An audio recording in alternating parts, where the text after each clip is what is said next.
আসসালামু আলাইকুম প্রিয় দর্শক, অন্য মঞ্চের আলোচনায় আপনাদের সকলকে আমন্ত্রণ জানাচ্ছি। আজ আমাদের সঙ্গে আমন্ত্রিত অতিথি হিসেবে আছেন মনোজ দাসের শুভেচ্ছা। বাংলাদেশের আমার দেশ দৈনিক পত্র আজ একটি প্রতিবেদন ছেপেছে। তার শিরোনামটা হচ্ছে হাসিনার চুক্তি নিয়ে বিপাকে সরকার। বক্তব্য বিষয় সীমান্তে ভারতের কাঁটাতারের বেড়া দেয়া, 1975-এর চুক্তি অনুযায়ী শূন্য রেখা থেকে 150 গজ জায়গা ছেড়ে ভারত সব জায়গাতে দিচ্ছে না বেড়া। এই বিষয়টা বাংলাদেশের আপত্তি গ্রাহ্য করছে না ভারত, কারণ দেখাচ্ছে 2010-এ হাসিনার সঙ্গে করা একটা চুক্তি অনুযায়ী, এবং 1975-এর চুক্তি খুব ভালো, তবে তার জন্যে বঙ্গবন্ধুর নামে সুখ্যাতির একটা শব্দ নেই। আর হাসিনার চুক্তি পছন্দ নয়, সুতরাং হাসিনার চুক্তি খারাপ। যতবার হাসিনার নাম করা হয়েছে ওই আমার দেশ পত্রিকার রিপোর্টে, ততবার তার আগে যোগ করা হয়েছে একটা বিশেষ বিশেষণ, ফ্যাসিস্ট। অবশ্য ফ্যাসিস্ট শব্দটা এখন বাংলাদেশে খুবই পরিচিত শব্দ, পরিচিত এবং বহু ব্যবহৃত। বাচ্চাদের মধ্যে ঝগড়া হলেও নাকি একজন আরেকজনকে আজকাল ফ্যাসিস্ট বলে গালাগাল দেয়। স্বামী স্ত্রীর ঝগড়া হলে এ ওকে বলে ফ্যাসিস্ট, সে ওকে বলে ফ্যাসিস্ট। এমনকি চোরের দলে মতের অমিল হলেও নাকি একজন চোর আরেকজনকে ফ্যাসিস্ট বলে আজকাল বাংলাদেশে। সুতরাং শেখ হাসিনা ফ্যাসিস্ট হবেন এটা নতুন কোনো কথা নয়। আর আমার দেশ পত্রিকার নারীর যোগ যখন জামাত আর পাকিস্তানের সঙ্গে তার জন্মলগ্নে যখন ভারত বিরোধিতা, তখন হাসিনা ফ্যাসিস্ট কেন, আর মোহাম্মদ ইউনূস ফ্যাসিস্ট নয় কেন, কিংবা ভারতের সঙ্গে হাসিনা চুক্তি দেশের স্বার্থ বিসর্জন দিয়ে, আর আমেরিকার সঙ্গে ইউনূসের গোপন চুক্তি দেশের স্বার্থে, এসব নিয়ে প্রশ্ন তোলার, কেন দেশের স্বার্থে সেই চুক্তি, এসব নিয়ে প্রশ্ন তোলার কোনো মানে হয় না। সুতরাং আসা যাক কাঁটাতার 3 বিঘা দু দেশের সীমান্ত চুক্তির প্রসঙ্গে, যে বিষয় নিয়ে এই প্রতিবেদন। একটা উদাহরণ দিয়ে শুরু করি। একটা উদাহরণ মানে জিনিসটা বোঝাতে, ধরুন আপনার পাশের বাড়ির প্রতিবেশী একদিন তার সীমানা ঘেঁষে বেড়া দিয়ে দিল। আপনি বললেন এটা তো নিয়মের বাইরে, কেন দিয়েছ এরকম? সে বলল আমি তো আমার জমিতে বেড়া দিচ্ছি, নিয়মের বাইরে হতে যাবে কেন? আপনি বললেন তোমার আর আমার ঠাকুরদা একসঙ্গে পাশাপাশি থাকবেন বলে জমি কিনেছিলেন, তার জন্য পরে একটা চুক্তিও করেছিলেন দুজনে, সেখানে লেখা ছিল সীমানা ঘেঁষে বেড়া দেয়া যাবে না, বেড়া দিতে হলে তুমি 5 হাত ছাড়বে, আমি 5 হাত ছাড়বো, তারপর দেবে বেড়া, মানে 10 হাত ছাড়া। বেড়া দিতে পারো, কিন্তু পাকা পাঁচিল কখনোই তোলা যাবে না, মানে পাকা কনস্ট্রাকশন যেটাকে বলে পার্মানেন্ট কনস্ট্রাকশন, সেটা যাবে না। তাতে মনে হবে কি? মনে হবে আমরা আর বন্ধু নয়, শত্রু হয়ে গেছি। কিন্তু আমরা তো বন্ধু। এই মাঝখানের 10 হাত খালি জায়গায় 2 পরিবারের বাচ্চারা খেলা করবে, মেয়ে বউরা শীতের দুপুরে রোদে পিঠ ঠেসান দিয়ে গল্পগুজব করবে, এক জায়গায় বসে বড়ি দেবে, আচার শুকোবে রোদ্দুরে, তাই না? সে বলল, তখন অন্য বলল ঠাকুরদার আমল চলে গেছে, মাঝখানের ওই খালি 10 হাত জায়গা নিয়ে তোমার ছেলেরা যা শুরু করেছে এখন, ওখানে যত রাজ্যের বকাটে ছোকরাদের নিয়ে গাঁজা ভাং খায়, বদমাইশি করে। না বাপু, আমি পাঁচিল তুলব আমার জায়গায়, তুমি বলতে আসবে কেন, আর আমি শুনবই বা কেন? ঠাকুরদারা বন্ধু ছিল, আমাদের মধ্যে তো আর সেই বন্ধুত্ব নেই। এই ঘটনাটাই এখন হচ্ছে বাংলাদেশ আর ভারতের সীমান্তে। আসল ঘটনায় অবশ্য বেড়াটা কাঁটাতারের, আর বিবাদটা শুধু দুটো দেশের নয়, এতে জড়িয়ে আছে দশকের পর দশকের চুক্তি, ষড়যন্ত্র, প্রতিশ্রুতি ভঙ্গ আর রাজনীতির এক জটিল জাল। আজ আমরা এই পুরো ছবিটা একসঙ্গে দেখব। প্রথমে দেখি সীমান্তের মূল সমস্যা কোথায়। বাংলাদেশ আর ভারতের মধ্যে সীমান্তের দৈর্ঘ্য প্রায় 4097 কিলোমিটার। এটা পৃথিবীর পঞ্চম দীর্ঘতম স্থল সীমান্ত। এই সীমান্তের বেশিরভাগ জায়গায় ইতিমধ্যে কাঁটাতারের বেড়া বসানো হয়ে গেছে, কিন্তু এখনও বাকি প্রায় 864 কিলোমিটার যেখানে বেড়া দেয়া হয়নি। 2025 সালের গোড়ার দিকে যখন ভারত সেই বাকি জায়গাগুলোতে বেড়া দেওয়া শুরু করলো, তখন এই বাংলাদেশ সরকার আপত্তি তুলল। তারা বলল বেড়া দেয়া হচ্ছে শূন্য রেখায়, মানে একদম সীমান্তের উপরে 150 গজ খালি রেখে করা হচ্ছে না, এটা নিয়ম বিরোধী। 1974-75 সালের চুক্তিটা দেখো, কিন্তু মুজিবের সাথে ইন্দিরার চুক্তি দেখো, মুজিবের নামটা উচ্চারণ করছে না, কারণ তিনি ফ্যাসিস্টের বাবা এবং তিনি আবার পাকিস্তানের শত্রু। যাই হোক, ভারত বলল আমরা চুক্তি মেনেই তো ওই বেড়া দিচ্ছি।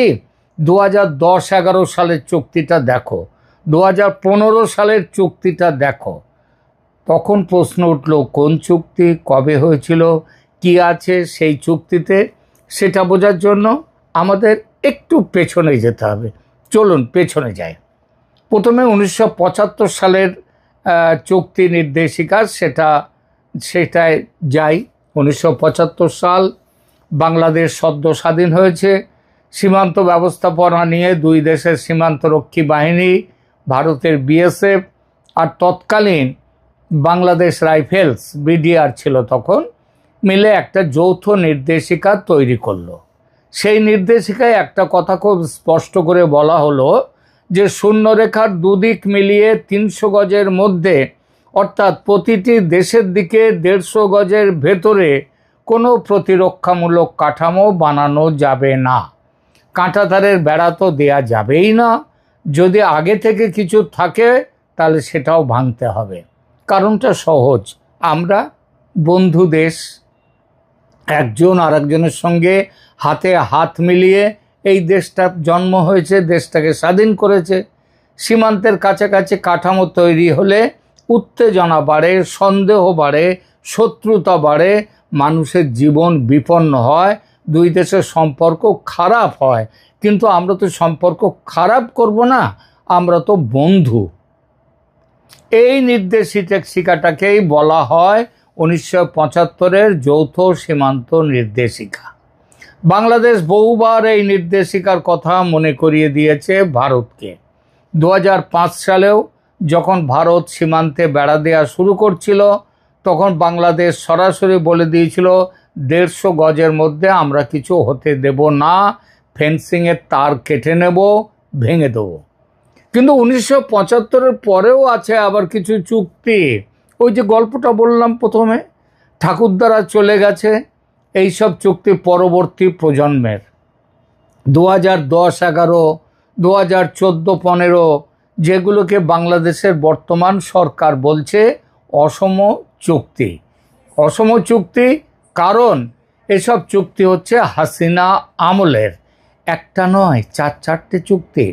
কেন এই চুক্তি করার দরকার পড়েছিল সেসব এইবার তাহলে একটু বলি। শেখ হাসিনা যখন 2009 সালে ক্ষমতায় আসেন, তখন ভারত বাংলাদেশ সম্পর্ক একটা নতুন অধ্যায়ে ঢোকে। দিল্লি চাইছিল ঢাকার সঙ্গে সুসম্পর্ক বজায় রাখতে। মাঝখানে জিয়াউর রহমানের আমলে বিএনপি জামাত জোট সরকারের আমলে দুদেশের সম্পর্ক খুব খারাপ হয়েছিল। সেই 10 ট্রাক অস্ত্রের গল্প আছে না, ইত্যাদি। তাছাড়া নর্থ ইস্টের যারা সেখানে সন্ত্রাসী, তারা বাংলাদেশে বহাল তবিয়তে থাকছিল, তাদের ছেলেমেয়েরা ঢাকায় স্কুলে পড়াশুনো করছিল। শেখ হাসিনা এসে, এবং এর ফলে কি হয়েছিল, দুদেশের সম্পর্ক খুব খারাপ হয়েছিল।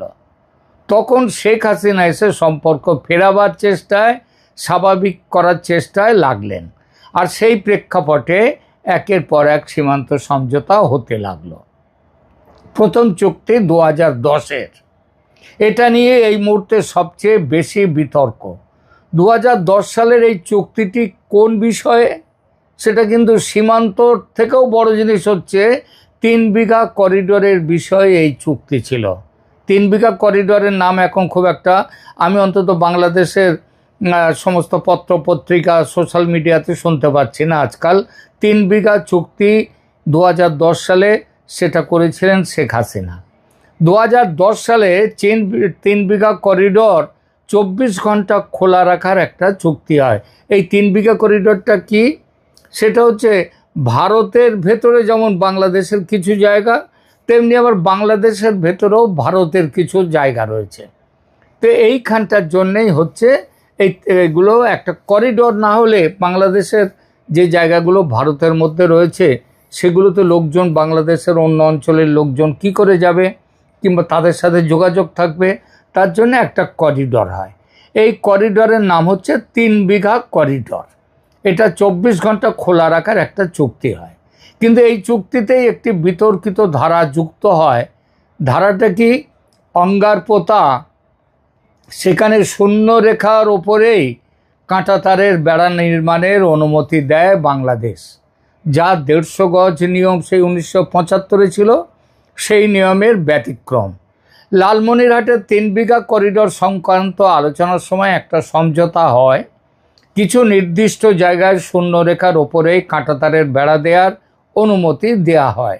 150 গজ খালি রেখে নয়, শূন্য রেখার ওপরে, মানে একদম যেখান থেকে জিরো লাইন তার ওপরে বেড়া দেওয়ার চুক্তি হয়।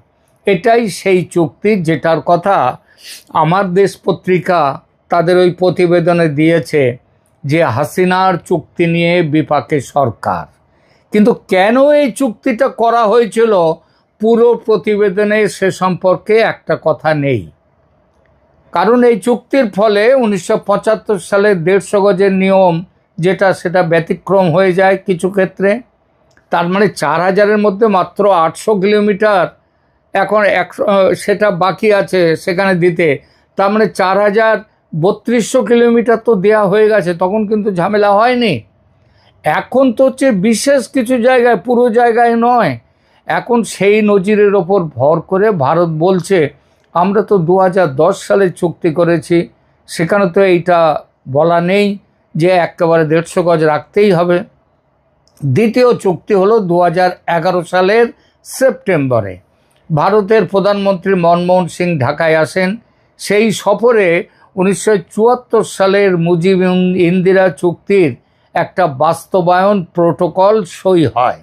এতে কিছু এলাকায় শূন্য রেখায় বেড়া দেওয়ার বিষয়ে সম্মতি আরও স্পষ্ট করে বলা হয়। এখানে বলা হলো 150 গজ খালি রেখে বেড়া দেয়া যদি সমস্যা হয় তাহলে সেসব জায়গায় শূন্য রেখাতেই বেড়া দেয়া যাবে। 2011 সালের এই চুক্তির নামটা কি?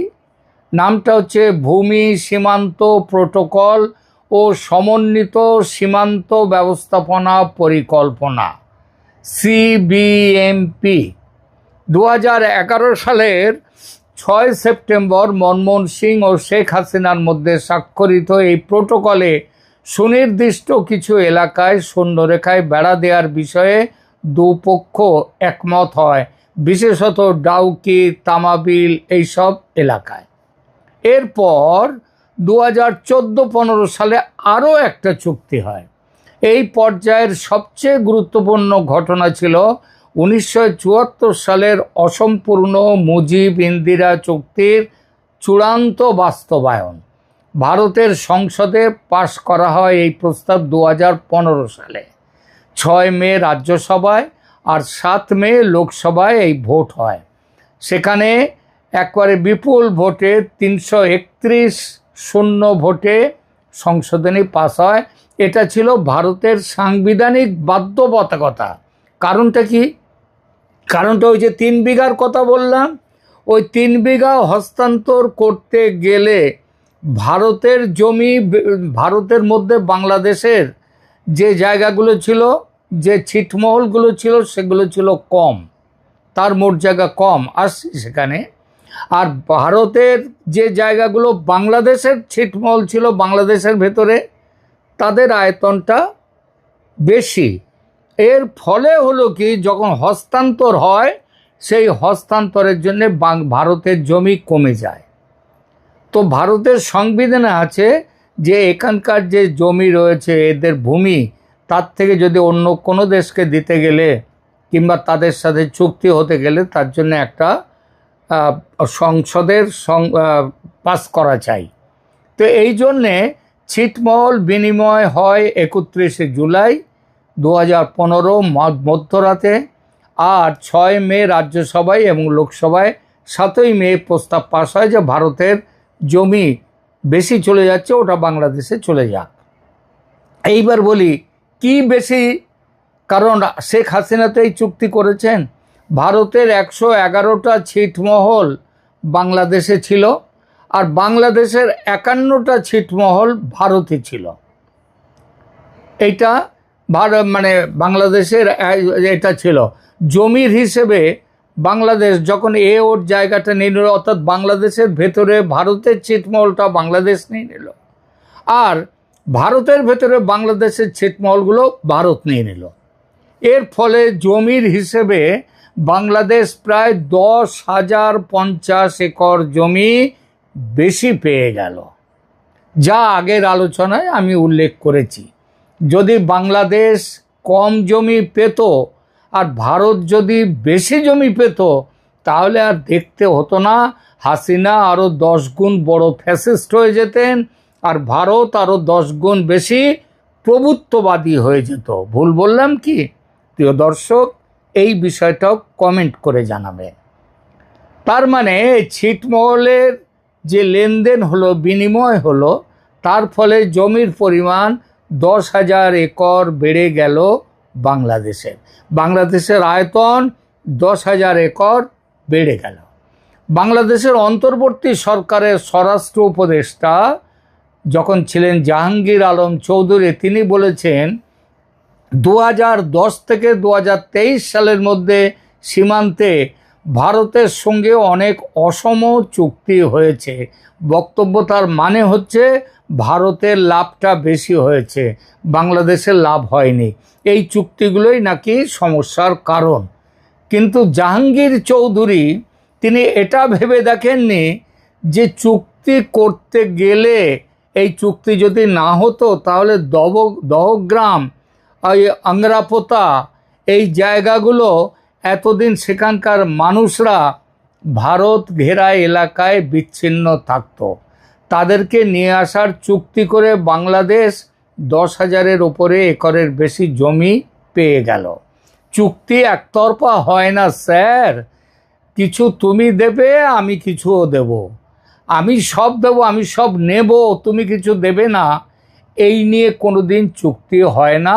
আর এটা চুক্তি হয় না। সুতরাং অসম চুক্তি বলার আগে একটু ভালো করে ভেবে দেখুন আপনি কি পেয়েছেন আর আপনি কি দিয়েছেন। দুই দেশের সীমান্ত সমস্যার কথা বলতে গেলে ওই যে দহগ্রাম আংরাপোতার কথা বললাম, তো এই প্রসঙ্গে বলি 3 বিঘা করিডোরের কথা আমরা সবাই শুনেছি বহুকাল ধরে, কিন্তু এগুলো জানি না যে 3 বিঘা করিডোর জিনিসটা কি। ভারতের মধ্যে দহগ্রাম এবং আংরাপোতা যে বাংলাদেশের, সেই জায়গাটা, তাদের ওই জায়গাগুলোর ওই 51টা জায়গা, তার চারদিকে হচ্ছে ভারত। ফলে সেখানকার লোকজনের যদি বেরোবার দরকার হতো তাহলে বেরোতে পারত না, ভারতের ওপর দিয়ে যেতে হতো। 1974 সালের 16ই মে ইন্দিরা গান্ধী আর শেখ মুজিবুর রহমান তাই একটা ঐতিহাসিক চুক্তি সই করলেন, যার নাম মুজিব ইন্দিরা চুক্তি বা ল্যান্ড বাউন্ডারি এগ্রিমেন্ট, LBA। এই চুক্তির 1.14 নম্বর ধারায় একটা বিশেষ বিনিময়ের কথা বলা হলো। বাংলাদেশ ভারতকে দেবে তার অংশ, মানে দক্ষিণ বেরুবাড়ি কোচবিহার জেলার একটি এলাকা, যার আয়তন প্রায় 7.39 বর্গ কিলোমিটার, আর বিনিময়ে ভারত বাংলাদেশকে দেবে 3 বিঘা করিডোর, যার মাত্র 178 মিটার লম্বা আর 85 মিটার চওড়া। সেই একটা ভূমির স্ট্রিপ, এটা পাটগ্রামে। এই স্ট্রিপটা এত গুরুত্বপূর্ণ কেন? কারণ বাংলাদেশের লালমনিরহাটের দহগ্রাম আংরাপোতা ছিটমহল যেটা সম্পূর্ণভাবে ভারতীয় ভূখণ্ড দিয়ে ঘেরা, সেই ছিটমহলের সঙ্গে বাংলাদেশের মূল ভূখণ্ডের একমাত্র সংযোগ এই করিডরটা। এই করিডর না থাকলে দহগ্রামের মানুষ পুরোপুরি বিচ্ছিন্ন। বাংলাদেশ চুক্তির শর্ত মেনে দক্ষিণ বেরুবাড়ি ভারতকে বুঝিয়ে দিল, কিন্তু ভারত সঙ্গে সঙ্গে 3 বিঘা দিতে পারল না পারার কারণ ওই যে বললাম একটু আগে, সাংবিধানিক জটিলতা। ভারতের সংবিধান অনুযায়ী ভারতীয় ভূখণ্ড অন্য কোনো দেশকে দিতে হলে সংসদের উভয় কক্ষে 2/3 সংখ্যাগরিষ্ঠতায় সাংবিধানিক সংশোধনী পাশ করতে হয়। আর রাজনৈতিক পরিস্থিতি এতটাই বিরূপ ছিল যে সেটা সম্ভব হচ্ছিল না। কারণটা স্পষ্ট, দক্ষিণ বেরুবাড়ির অধিকাংশ মানুষ হিন্দু, তারা ভারতে থাকতে চেয়েছিলেন, কিন্তু চুক্তি মেনে তাদের বাংলাদেশের অধীনে চলে যাওয়ার কথা ছিল। এই মানুষগুলো আন্দোলন করেছেন, সংসদে লবি করেছেন, আর কোনো সরকার এর রাজনৈতিক মূল্য তারা বুঝছিল, তারা রাজনৈতিক মূল্য হারাতে রাজি ছিল না। ফলে 18 বছর কেটে গেল, 3 বিঘা মেলেনি। 1992 সালে কিছুটা সমাধান হলো, কিন্তু অর্ধেক। এই করিডোরটা বাংলাদেশকে চিরস্থায়ী ইজারায় দেয়া হলো, মানে বাংলাদেশ ব্যবহার করতে পারবে, কিন্তু মালিকানা থাকবে জায়গাটার ভারতের। আর সেই করিডোর খোলা থাকতো কতক্ষণ? দিনের আলো যতক্ষণ, তারপর বন্ধ। ফলে দহগ্রামের মানুষ রাত হলে বাইরে বেরোতে পারত না, অসুস্থ হলে হাসপাতাল নেই, থানা নেই, পৃথিবীর সঙ্গে যোগাযোগ নেই। 2011 সালে শেখ হাসিনা সরকার এবং মনমোহন সিংয়ের সরকার মিলে করিডোরটা 24 ঘন্টা খোলা রাখার চুক্তি করে। 19 অক্টোবর 2011 শেখ হাসিনা নিজে দহগ্রাম গিয়ে সেই করিডোরের উদ্বোধন করেন। সেদিন দহগ্রামের মানুষের আনন্দের সীমা ছিল না। আজ অবশ্য তারা ভুলে গেছে, রাজনৈতিক নেতারা সেদিনে সেই আনন্দ ভুলিয়ে দিয়েছে। কিন্তু গল্প তো শেষ হলো না, শেষ হলো আরও বছর, প্রায় 3-4 বছর পরে। শেখ হাসিনা ও নরেন্দ্র মোদীর মধ্যে একটা চুক্তি এই সমস্যা একেবারে মিটিয়ে দিল। ছিটমহল বিনিময় হলো এবং বাংলাদেশের প্রাপ্তি, আগেই বলেছি, এই প্রাপ্তিটা প্রায় 10,000 একর জমি বেশি পেয়েছে বাংলাদেশ। দেখুন, ফ্যাসিস্ট হাসিনা লাভ করলেন নাকি বাংলাদেশের ক্ষতি করলেন? দর্শক, আপনি একটু বিচার করবেন।